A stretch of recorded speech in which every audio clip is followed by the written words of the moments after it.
میں آپ کو بتاتا ہوں، سیدنا غوث اعظم عبد القادر جیلانی رضی اللہ تعالیٰ عنہ منبر پر خطبہ دے رہے تھے، بڑا مجمع 70,000 کا مجمع، منبر پر جب خطبہ دے رہے تھے، عین خطبے کے دوران چھت پر سے ایک نہایت ہی کالے قسم کا سانپ نمودار ہوا، جس کی ہیبت ایسی تھی کہ مجمع میں سے لوگ ادھر سے ادھر ہونے لگ گئے۔ اس سانپ کی دہشت سے لوگ گھبرا گئے، لیکن وہ سانپ چھت سے اوپر سے آتے آتے سیدھے سرکار غوث پاک کے کندھے پر آ گیا، غوث پاک کے کندھے پر آ گئے، نہایت ہی کالے قسم کا زہریلا سانپ جس کو دیکھ کر مجمع منتشر ہو رہا۔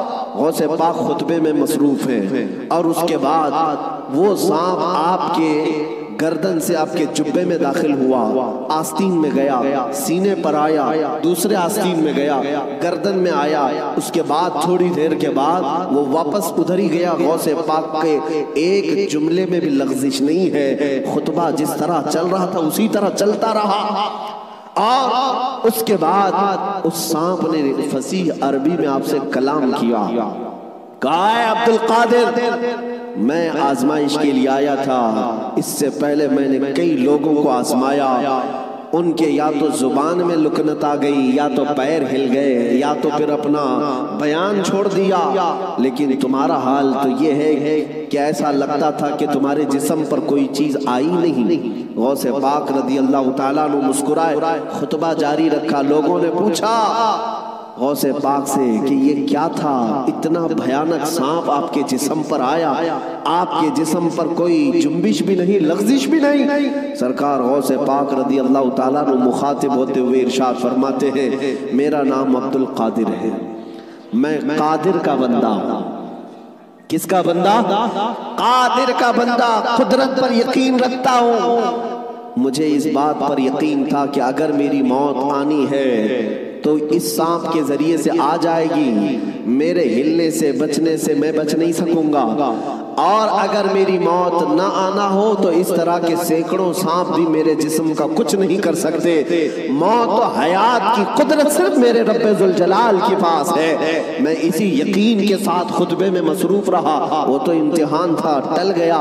عزیزان گرامی وقار، اس بات کا میں آج آپ کو اعلان کرنا چاہتا ہوں، اگر آپ قادری سلسلے سے بیعت ہیں تو غوث پاک کی اس استقامت پر قربان جاؤ۔ آج اس طرح کے زہریلے سانپ اگر تمہارے ارد گرد آ بھی جائیں، تمہیں اس بات کا یقین رکھنا ہے موت و حیات کا مالک میرا پروردگار ہے، موت و حیات کی قدرت میرے رب ذوالجلال کے پاس ہے۔ اور یہ یقین میں آپ سے کہتا ہوں کہ غوث پاک کے مقام تک تو نہیں پہنچ سکتے، لیکن واقعہ عرض کرنے کا مقصد یہ ہے کہ ہم قادری غلام ہیں، قادری کتے ہیں۔ ان کی نسبت سے اگر ہمارے سینے میں تھوڑا بہت بھی اگر شجاعت کا جذبہ آ جائے تو میں سمجھتا ہوں کہ میرے عزیزو آج اس روئے زمین کا منظر ہی بدل جائے گا۔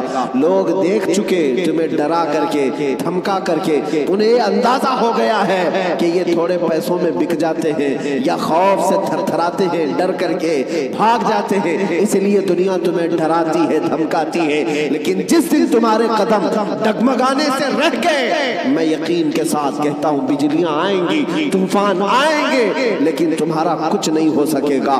اللہ کریم تمہارے استقامت پر مدد نازل فرمائے گا، اس لیے کہ قرآن میں وہ کہتا ہے ان الذین قالوا ربنا اللہ ثم استقاموا تتنزل علیہم الملائکہ، بے شک جو لوگ اللہ کو یہ کہتے ہیں کہ ہمارا رب ہے اور پھر اس پر جمے رہتے ہیں، مولا فرماتا ہے ان کی حفاظت کے لیے مولا فرشتے نازل فرماتا۔ جمے رہنا، استقامت، ڈٹے رہنا، یہ آج تمہاری ضرورت ہے میرے عزیزوں۔ طوفان آئیں گے، آندھیاں آئیں گی، لیکن یہ نہیں ہے کہ تم میدان چھوڑ کر بھاگ جاؤ۔ دیکھو موت تو آنی ہے، کسی ہاسپٹل کے بیڈ پر آئے گی یا گھر کی چٹائی پر آئے گی، کہیں نہ کہیں آنا ہے، یا کسی حادثے میں یا کسی بیماری میں۔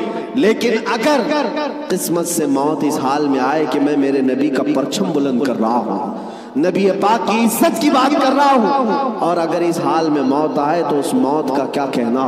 میرے عزیزوں، بزرگوں نے فرمایا جو ناموس رسالت پر مر جاتا ہے، روح نکلنے سے پہلے وہ اپنے سرانے پر مصطفیٰ کریم کا دیدار بھی کرتا ہے، نبی پاک صلی اللہ تعالیٰ علیہ وسلم کا دیدار کرے گا۔